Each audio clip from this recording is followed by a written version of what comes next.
এই যে আজকে ইরানের প্রেসিডেন্ট মারা যাওয়ার খবর সারা দুনিয়া জানতে পেরেছে না? স্পষ্ট কথা, আল্লাহ নবীর সাহাবীদের যারা দুশমন তারা কখনো আমাদের বন্ধু হতে পারে না। এই ইসলাম আমাদের পর্যন্ত এসেছে তো সেই সাহাবীদের দ্বারা। তো যারা আবু বকরের দুশমন তারা আমাদেরও দুশমন, যারা ওমরের দুশমন তারা আমাদেরও দুশমন, যারা ওসমানের দুশমন তারা আমাদেরও দুশমন। যারা আল্লাহর নবীর সাহাবীদের দুশমন হয় তারা কখনোই আমাদের বন্ধু হতে পারে না।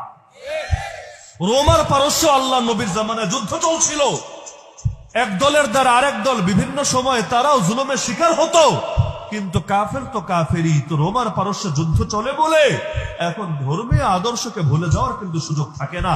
আর এই রাফিজ শিয়াদের আবার অনেক শাখা গোষ্ঠী আছে, কিন্তু ইরানের মূলধারা শিয়াই হলো ইসনা আশারিয়া শিয়া, যারা 12 ইমামে বিশ্বাসী, যারা কাফের হওয়ার ব্যাপারে উম্মতের কোনো দ্বিমতই নাই।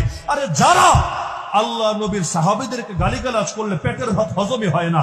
আপনি ইহুদিদেরকে জিজ্ঞাসা করেন, বলো তো নবী মুসার উম্মতের মধ্যে সর্বশ্রেষ্ঠ কারা? ওরা বলবে নবী মুসার সাহাবীরা। আপনি খ্রিস্টানদেরকে জিজ্ঞাসা করেন, বলো তো খ্রিস্টান উম্মতের মধ্যে সর্বশ্রেষ্ঠ কারা? ওরা বলবে ঈসা নবীর সাহাবীরা। আর এই শিয়া হলো সেই শিয়া, ওদেরকে জিজ্ঞাসা করেন, বলো তো এই উম্মতের মধ্যে সবচাইতে নিকৃষ্ট কারা? ওরা বলবে নবীর সাহাবীরা। নাউযুবিল্লাহ। এমনকি যারা কাউকে নতুন করে শিয়া বানাতে গেলে এই কালেমা পর্যন্ত পড়ে,